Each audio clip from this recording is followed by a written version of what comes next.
태어나면 이름을 짓습니다.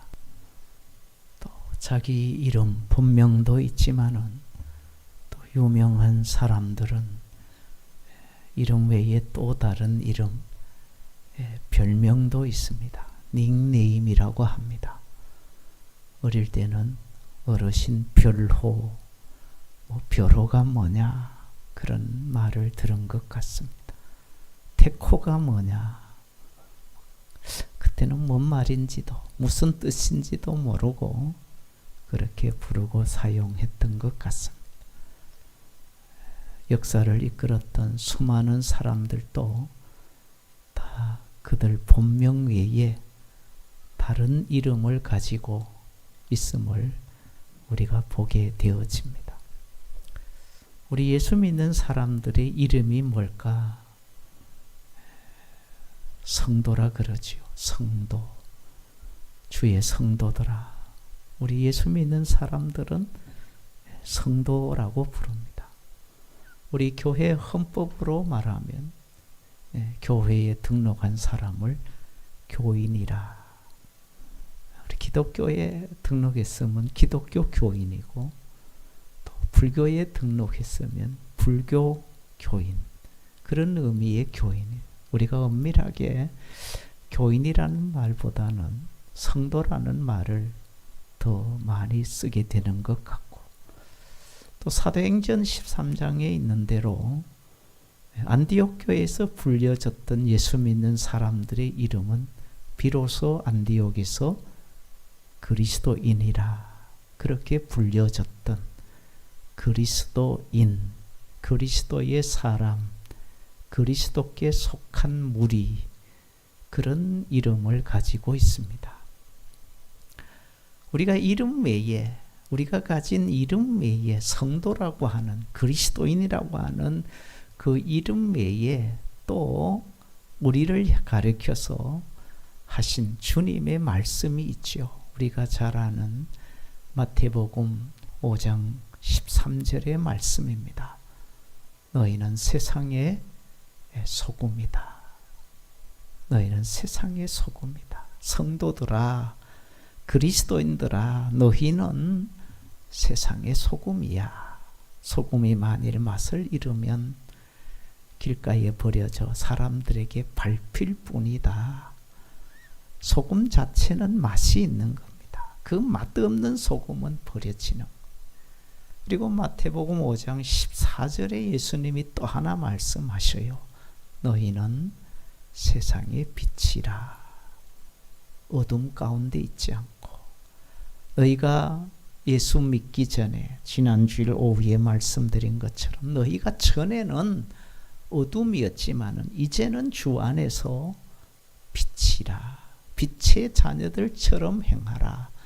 빛의 열매는 착함과 의로움과 진실함에 있다. 빛이라고 성도들을 가리켜서 빛이라 그렇게 말씀을 해요. 예수님께서. 사도 바울이 기록한 바울 서신에서 바울이 또 우리 성도들을 가리켜서 하신 말씀이 있죠. 고린도후서 2장 15절의 말씀입니다. 너희는 그리스도의 향기라는 말씀. 너희는 구원을 얻는 자들에게나 망하는 자들에게 하나님 앞에서 그리스도의 향기라. 향기라는 표현을 쓰고 있습니다. 향기에 반대되는 꼭 의미를 찾는다면 악취가 아닐까. 악취를 좋아하는 사람이 있을까요? 시궁창의 냄새, 그 악취를 맡고 기분 좋고 웃는 사람 없지요. 그러나 꽃의 향기를 맡으면 왠지 상쾌하고 마음이 편하고 좋잖아요. 그래서 다른 사람에게도 향기 맡아보라고. 바로 그게 그리스도의 향기라는 표현이거든. 그리고 바울이 또 고린도후서 3장 3절에서 또 하나 말씀을 해요. 그게 바로 그리스도의 편지라는 말입니다. 그리스도의 편지. 편지라고 하는 것은 내 형편과 사정을 타인에게 알려주는 거예요. 내가 지금 이런 상황에 처해 있음을 알려는 거예요. 그래서 어떤 때는 그 편지로 위로도 받고 때로는 도움도 청하고, 그게 편지잖아요.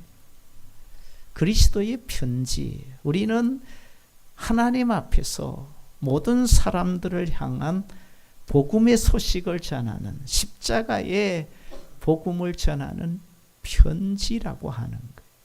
그래서 우리는 세상 속에 나가면 나를 보는 거예요. 누가 믿지 않는 사람들이 나를 보고 저 사람은 이렇게 예수 그리스도를 소개하고 있구나.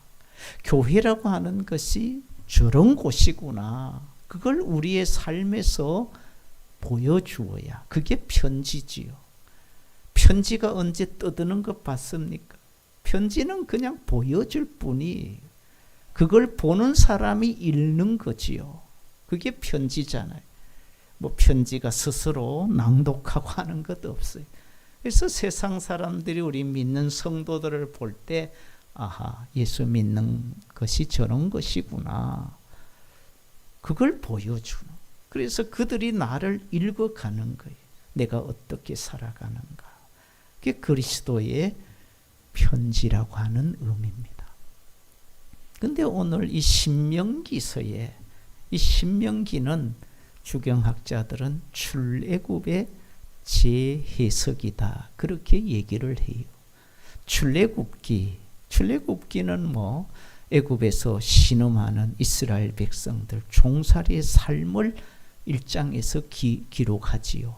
강팍한 바로 왕이 그들을, 인구가 증가하니까 그들을 노동을 시키죠. 흙벽돌 굽기, 농사 짓기, 흙 이기기, 국고성,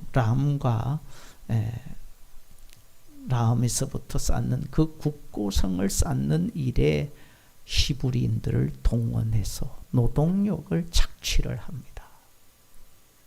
그때 하나님께서 모세를 준비하시고 부르시고 사명을 주셔서 애굽으로 내려가게 하시고, 그 백성들을 이끌고 출애굽하여 홍해를 건너고 광야 40년 생활 지나고, 그리고 모세가 비스가살로 느보산 꼭대기에서 이스라엘 백성들이 가는 가나안 땅, 그것을 멀리서 보고 거기서 모세는 죽고 그의 뒤를 이은 후계자 여호수아가 백성들을 이끌고 요단강을 건너고 여리고성 아이성을 정복하고 가나안 땅을 들어가는 그 과정, 그 여정이 출애굽의 역사예요.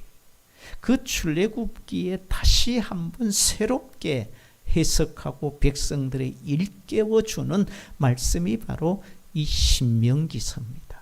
그런데 이 신명기서에 이스라엘 백성들을 가르쳐서 하나님께서 모세를 통해서 하신 말씀이 있어요. 이스라엘 백성들을 뭐라고 그렇게 하나님께서 말씀하시느냐. 신명기 7장 6절에 이렇게 되어 있습니다. 너는, 이스라엘 백성들을 말합니다. 너는 여호와 내 하나님의 성민이라. 성민이라 그래요. 거룩할 성, 백성 민자입니다. 거룩한 백성, 거룩한 무리, 거룩한 사람. 그 거룩이라는 말은 카도시라는 말이거든요. 영어로는 커트라는 말이에요. 커트는 잘라내고 베어내고 도려내는 거예요. 뭐 어떤 것을, 필요 없는 것, 쓸모 없는 것, 병든 것. 우리가 과일로 말하면 이거는 도저히 못 먹는 것은 도려내야지요. 베어내야 나머지 부분을 쓸 수가 있어요. 우리의 삶에 커트해야 될 거, 도려내고 베어내야 될 그런 제약된 것들을 제거하고 남는 것이 그게 뭐냐? 카도시, 거룩이라는 말이. 죄악에서 떠난 삶. 그걸 우리 성경에는 거룩한 사람, 거룩한 백성, 성민 그렇게 말한. 모세를 통해서 이스라엘 백성들은 너희는 내 하나님의 성민이라. 성민이라는 말을 해요. 예수님은 빛이라 그러고 소금이라 그러고 바울은 편지라 그러고 향기라 그러는데 하나님께서는 이스라엘 백성들을 너희는 내 성민이야. 거룩한 백성이야. 하나님께서 선택하신 백성이다 그 말이죠. 이건 참 듣기 좋은 말이. 참 들어서 기분 좋고 하나님이 나를 택하셨고 거룩한 백성으로 삼아주셨다. 기분 좋지요. 뿌듯하지요. 자부심 느끼지요. 그런데 오늘 말씀 신명기 9장 6절에 또 하나 말합니다.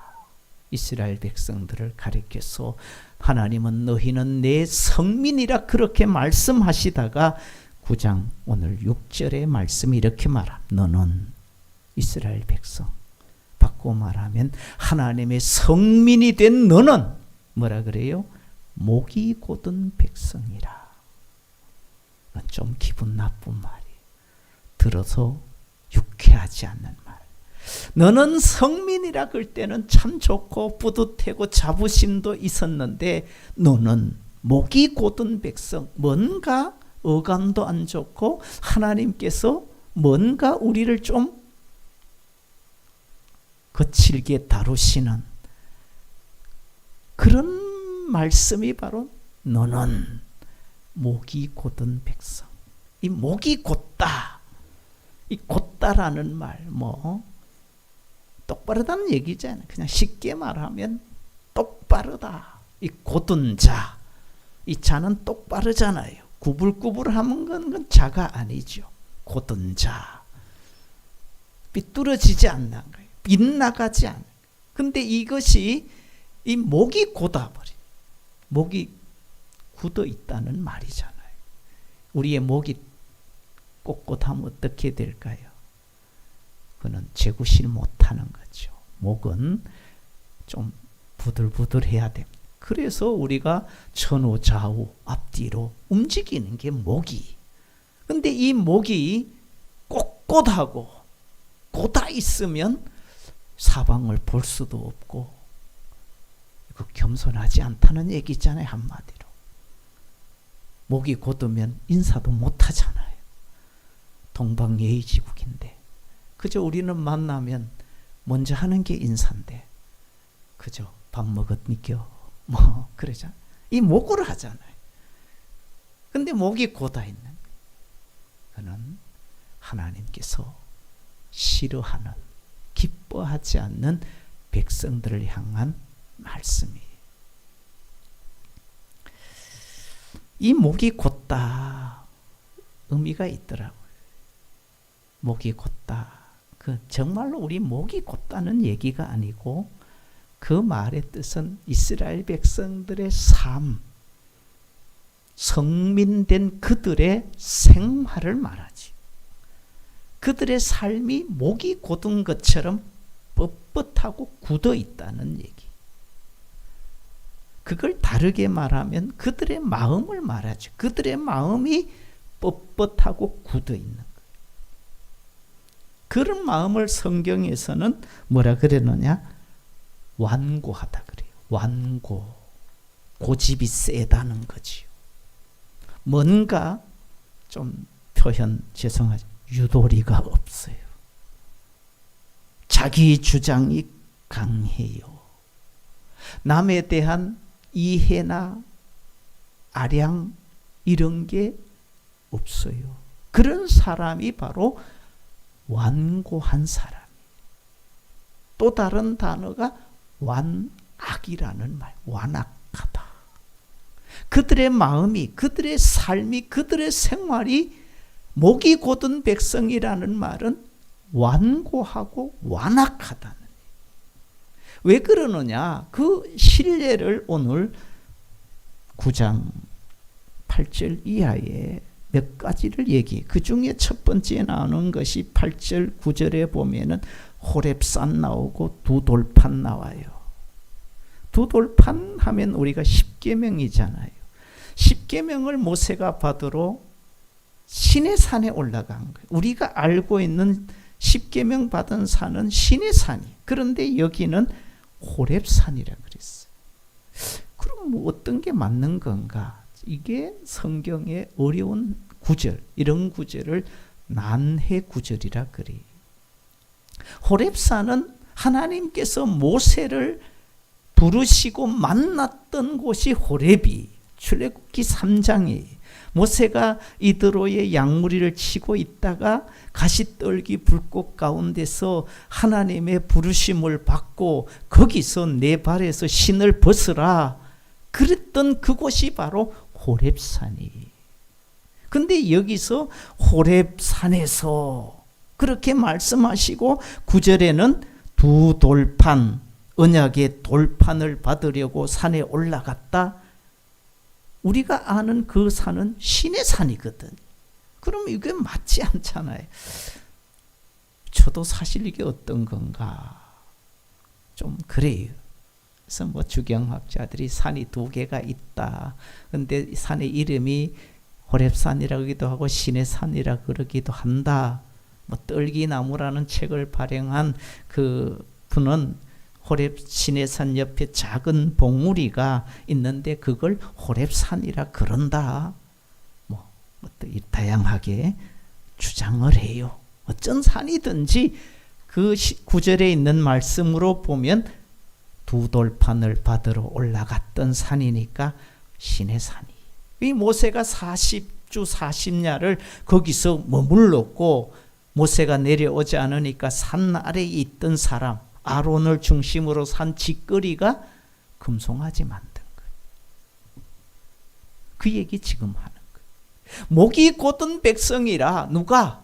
너희 조상들이 하나님의 성민된 이스라엘 백성들 너희 조상들이 광야 생활할 때 모세가 시내산에 올라가 언약의 두 돌판을 받아 내려 가지고 올 때에 그들이 한 짓거리가 밑에서 금송아지 만들어 놓고 이것이 우리를 인도한 신이다.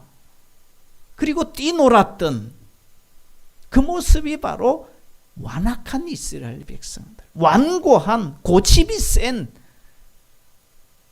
목이 곧은 백성들. 그래서 출애굽기 32장 9절에 두 돌판을 받아가지고 내려오던 그 모세가 이스라엘 백성들을 향해서 한 말씀이 출애굽기 32장 9절에 모세에게 내가 이 백성을 보니 목이 뻣뻣한 백성이라고. 거기서 벌써 목이 뻣뻣한 목이 곧은 백성이었다.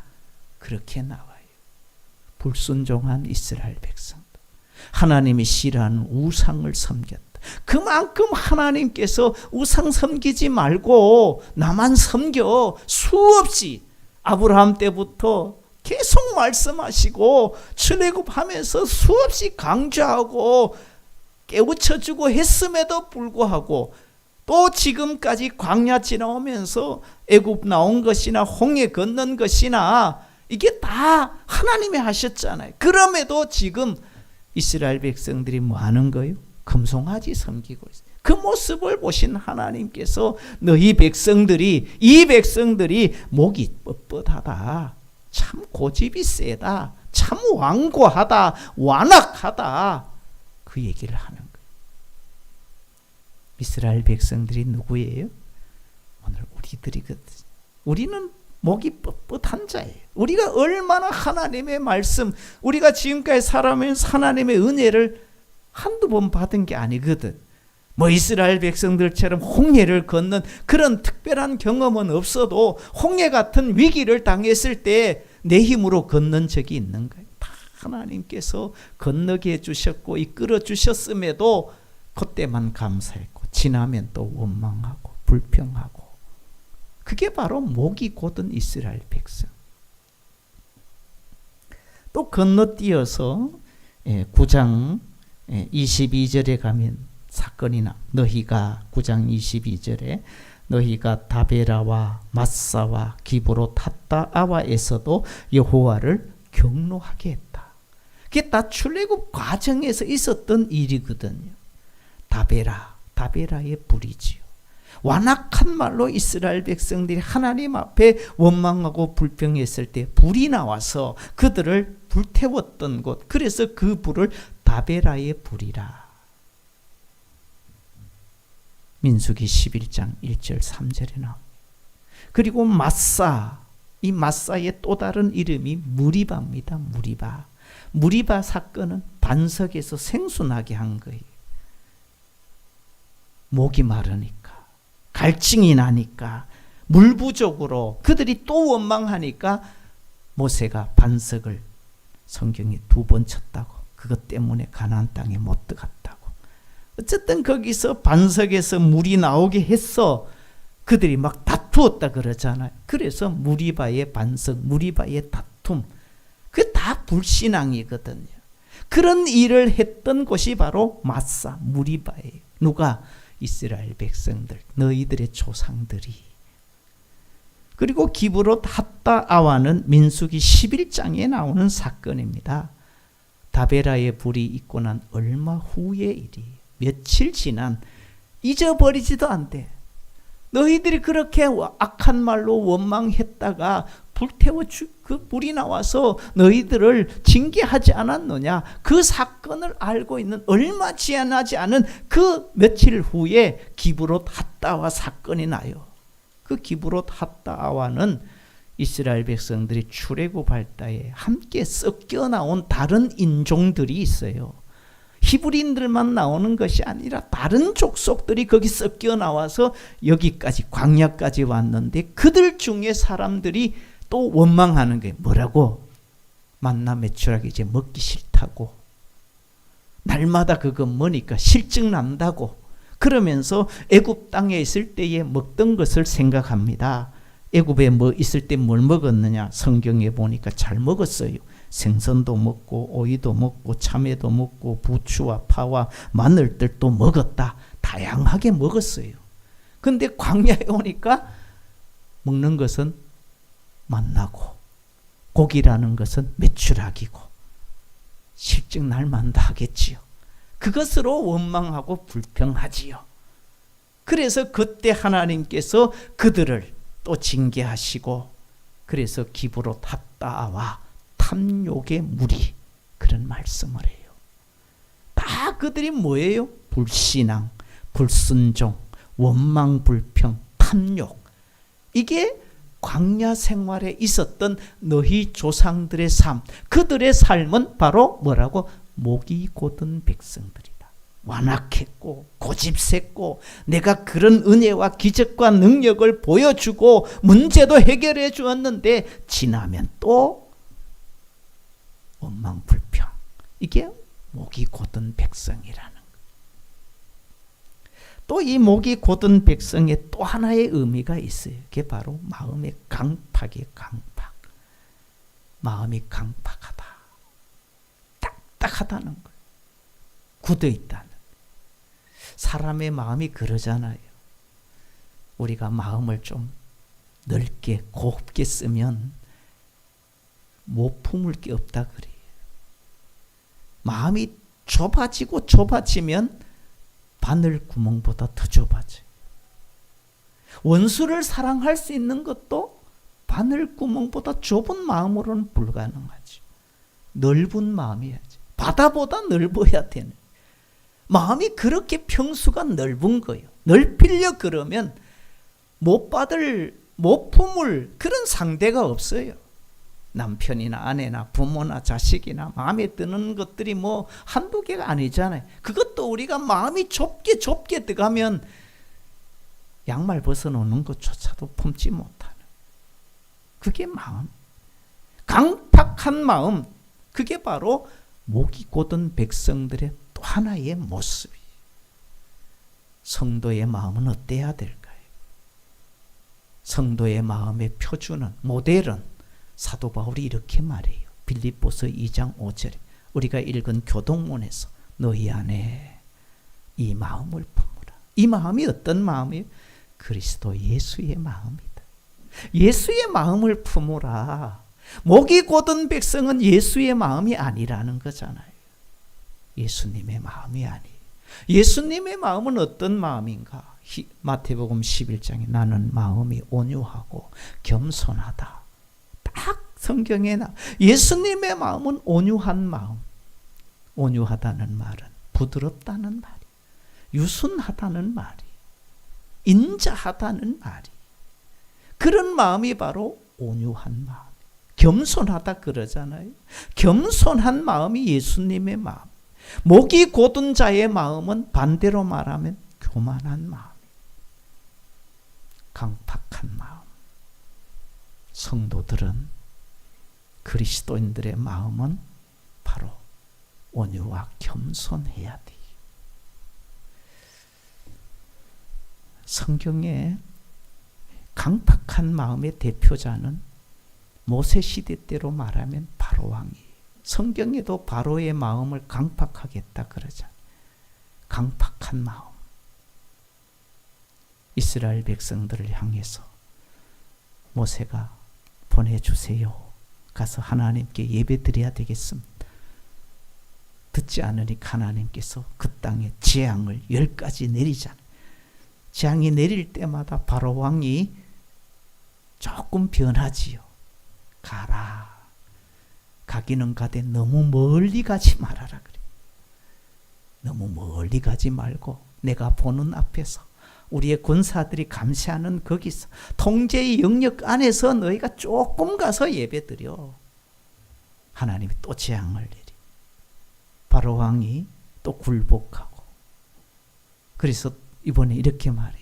가기는 가되 남자만 가. 여자나 자녀들 놔두고 가. 남자만 갈 수 있는 남자가 없어요. 금방 갔다 돌아와요. 바로 왕이 그걸 너무 잘 알고. 남자만 가고 다 남겨도 또 재앙 내리고. 가기는 가되 짐승만 끌고 가. 제사 드려야 되니까 짐승만. 계속 딴지 걸고 조건 걸고. 이게 바로 왕의 마음이에요. 그 강팍한 바로 왕의 마음을 하나님께서 꺾으셔요. 재앙으로, 장자의 죽음으로. 강팍한 마음을 하나님께서 두고 보시지 않아요. 신약의 강팍한 왕이 바로 헤롯 왕이. 예수님이 태어났을 때 동방 박사들에게 속은 줄 알고 베들레헴 지경에 2살 이하의 사내 아이 다 죽이라고 그런 명령을 내릴 수 있는 바로 그 헤롯 왕의 마음이 완악하고 강팍한 마음. 그건 예수님의 마음이 아니. 우리나라 해학극에 나오는 놀부, 흥부 두 사람의 마음 중에 강팍한 마음은 놀부일 것입니다. 놀부의 마음. 놀부 보쌈은 좋아하지만 놀부를 좋아하시는 분은 별로 없어요. 춘향전에 나오는 강팍한 마음의 소유자는 아마 변사또일 것입니다. 그런 사람 좋아하지 않습니다. 예수님께서 마태복음 13장에 씨 뿌리는 비유를 통해서 말씀하신 적이 있어요. 그 씨 뿌리는 것, 그 농사 짓는 거지만 그 말의 본래의 의미는 씨는 말씀이라 그러고 땅은 그 말씀을 받는 사람들의 마음이라 그러잖아요. 마음에 바치잖아요. 강팍한 마음은 어떤 마음일까요? 한마디로 말하면 열매 맺지 못하는 마음. 그런 마음이 바로 돌밭이고 길가고 가시떨기. 그러나 열매 맺는 밭, 그 밭을 우리가 좋은 땅, 옥토라 그래요.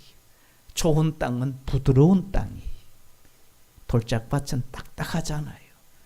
흙이 부드러운 땅, 거기는 심어 놓으면 잘 자라고, 잘 자라면 열매가 있고, 바로 그런 마음이 바로 예수님의 마음이에요. 목이 곧은 백성, 바로 강팍하다는 거예요. 마음이 인색하고 고집불통, 그런 사람은 가까이 하긴 너무 먼 당신이디. 주님은 그렇지 않아요. 그래서 이 모세가 이스라엘 백성들을 향해서 너희 조상들은 하나님 앞에 목이 곧은 백성이라 그렇게 말씀하시고, 좀 성경을 건너뛰면 10장 16절에 가면 똑같은 말씀을 모세가 합니다. 10장 16절에 그러므로 이건 앞에 말과 이렇게 연결하는 그런 말이잖아요. 그러므로 너희는 성도된 그리스도인들, 성민된 이스라엘 백성들, 너희는 마음의 할례를 행하고 다시는 뭐 하지 말라? 목을 곧게 하지 말라. 이게 모세가 이스라엘 백성들을 향하여 외친 부탁의 말이에요. 다시는 목을 곧게 하지 말어. 다시, 이건 다시 강조하는 거잖아요. 우리말로 좀 바꾸면 제발 내가 너에게 부탁한다. 신신당부한다. 너희 조상들이 광야 생활할 때 저렇게 목이 곧은 백성으로 하나님 앞에 강팍했고 완악했고 완고했고 고집불통이었는데 내가 다시 제발 부탁하노니 너희는 목을 곧게 하지 말라. 바꿔 말하면 좀 부드러워져. 좀 유순해져. 좀 옥토가 돼. 그 말이. 이스라엘 백성들은 곧 오늘 우리들이라 그랬죠. 하나님께서 오늘 나에게도 김 목사야, 다시는 목이 곧은 백성 되지 말어. 교만하지 말고 인색하지 말고, 성도들아, 집안에서도 직장에서도 뻣뻣한 자 되지 말어. 운동을 잘하는 사람은 몸이 유연한 사람이 잘함. 몸이 뻣뻣한 사람은 춤도 춰도 이상하잖아요. 에? 춤추는 것 보면 저 사람의 몸이 부들부들한지 야들야들한지, 뻣뻣한 사람은 잘 안 되잖아요. 우리의 몸의 장기도 부들부들해야 돼. 안에 있는, 내가 들여다보지는 않았지만 내가 종종 닭 잡을 때 이렇게 보면은 그 장기가 다 부들부들해. 간경화, 무서운 병이잖아요. 고인이 되신 우리 아시는 송춘재 안수 집사님이 참 아까우신 분인데 40이 됐는지 모르겠는데 간경화로 돌아가셨잖아요. 간이 뻣뻣해지, 굳어버린, 부들부들해야 되는데 그 뻣뻣해지고 굳어버리니까 재구실 못하니까 결국에는 목숨까지 잃게 되는 우리의 삶이 그래. 목이 곧아져서 뻣뻣해지고 교만해지고 완악해지고 강팍해지면 결국 재구실하지 못하고 하나님 앞에 쓰임받지 못하더라.